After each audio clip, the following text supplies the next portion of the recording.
This is an Ielts speaking test simulation. Hi, welcome. Hi.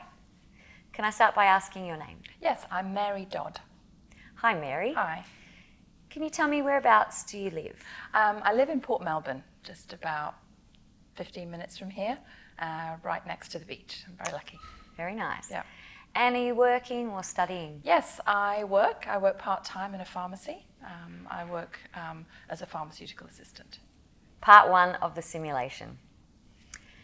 Okay, is it important to you to eat healthy food? Absolutely. It's very important. Because of the business that I work in, I see what happens when people don't look after themselves, and food is really very much sort of like the fuel that you put into the engine of your body. So yeah, it's crucial to eat healthily. Yeah. And if you catch a cold, what do you do to help yourself feel better?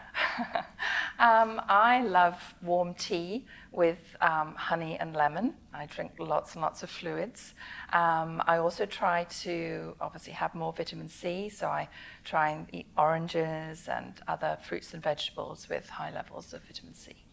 And rest. I try to take myself off early to bed. Good. Do you pay attention to public information about health?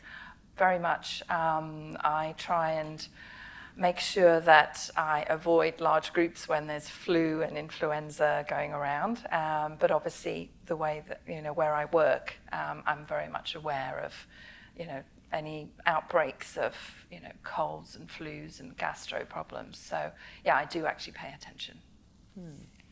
What could you do to have a healthier lifestyle? Well, like everybody, I could probably eat less, and I could probably drink more water, and I could probably sleep more than I do. And Fair not enough. get distracted by the many things you can get distracted by. All right, now we're going to move on to part 2 of the simulation. I'm going to get you to describe an occasion where you had to wait a long time for someone or something to arrive. You should say who or what you're waiting for, how long you had to wait, and explain how you felt about waiting. You will have to talk about the topic for 1 to 2 minutes, and you'll have 1 minute to take some notes. Here's a pen and paper for you. Thank you.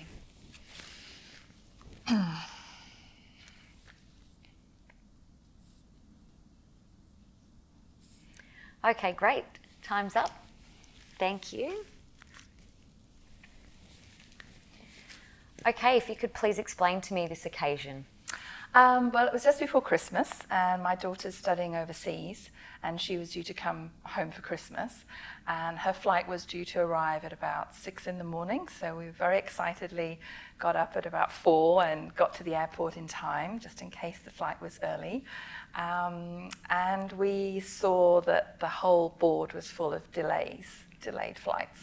There was a weather front coming through, flights were being delayed, some had even been cancelled. So we got a coffee, as you do, and we waited, and it was 6 o'clock, and then 6:30, and a few little passengers were coming through, but a lot of people in the arrival hall waiting for their family and loved ones. And they all had balloons, and they had welcome banners, and we looked expectantly, but no daughter. And ultimately, I think it was about 7:30, the baggage sign said that her flight had landed, and she finally walked through. And that was, a very long wait, but relative to other people, it wasn't too long, really. Mm-hmm.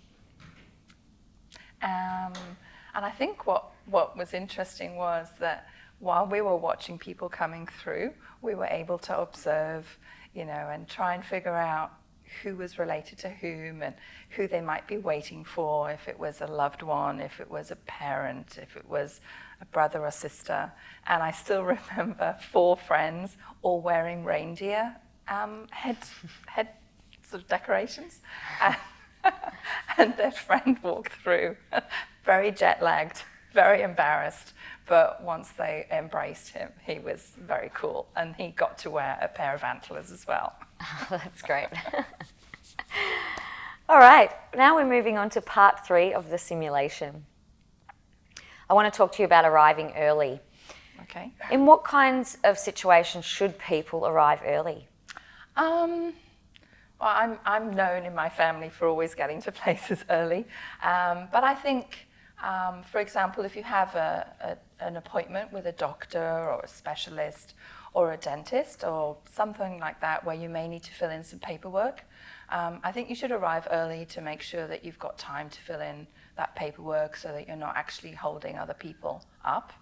I think if you're going to check into a flight or catch a train or anything like that, it's better to be early as well, just so you're not flustered. I don't like being flustered. Yep.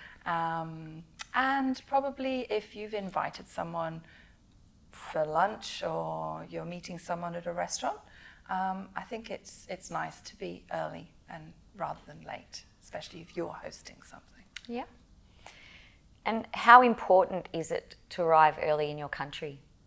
Well, I was brought up in England, and we were taught that it was important to, as a sign of respect, I think, just to arrive early for things rather than late.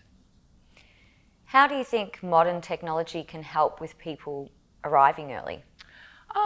Well, now with apps on your phone, City Mapper, and Google Maps, you can figure out, how long it's going to take you to get somewhere.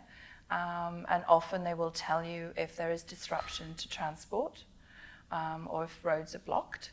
So you can normally sort of put in the time that you want to get there and it will, calculate when you need to leave home.